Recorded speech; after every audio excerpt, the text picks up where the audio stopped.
my dear fellow survivor. I'm so honored you're here with me today because today I answer a question that so many survivors have before joining our Music Can Heal Me coaching journey. And this question is,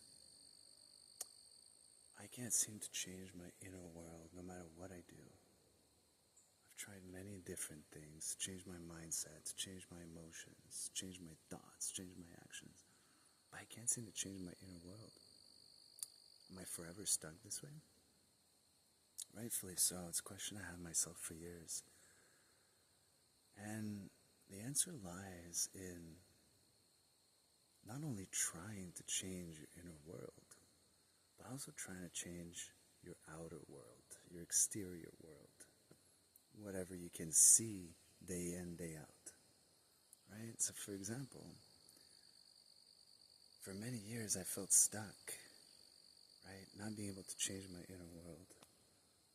But part of that had to do with me not changing or even trying to change my outer world, right? I lived in the same apartment for many, many years. I saw the same furniture in exactly the same locations every single day in, day out. And especially because I wasn't going out much for a very long time.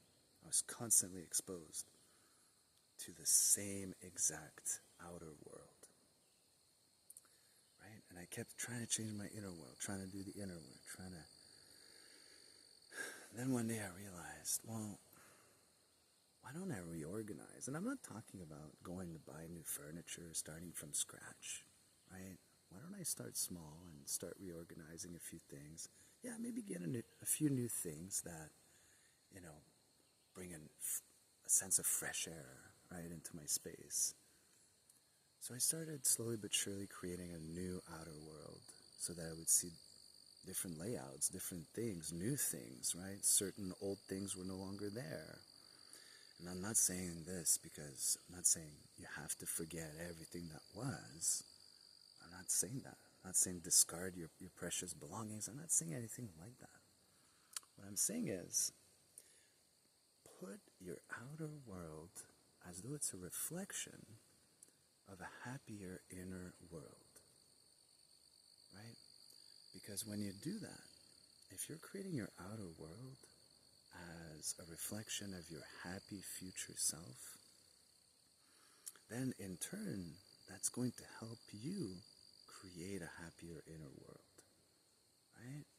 And the magic happens when they reinforce each other, right? Your external world helps you create your happier inner world.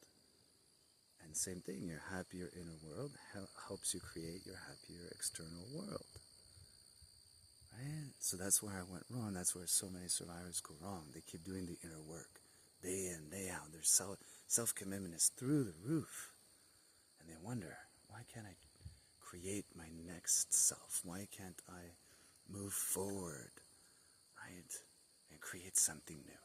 Well, if you've been like me and a lot of survivors, if you've been trying to heal your inner world and create something new forever and you don't see the results you want, well, start to think, how can I create a different outer world experience for myself, where every single day I'm not constantly reliving my past self by taking in, consuming everything I used to consume as my past self.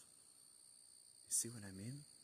So start small. You don't have to go out and go on a shopping spree and change everything from A to Z, but start small. Even reorganizing stuff around is such a breath of fresh air, because your brain will no longer be used to seeing the same thing in exactly the same locations at exactly the same time, right? So those old associations, now you're creating new associations.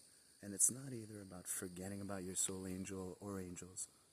It's about creating something new with them, right? So start now. Don't wait till tomorrow. Start right away, my dear fellow survivor. I say this with all my heart. Please take good care of yourself, and may you be filled with music and heal.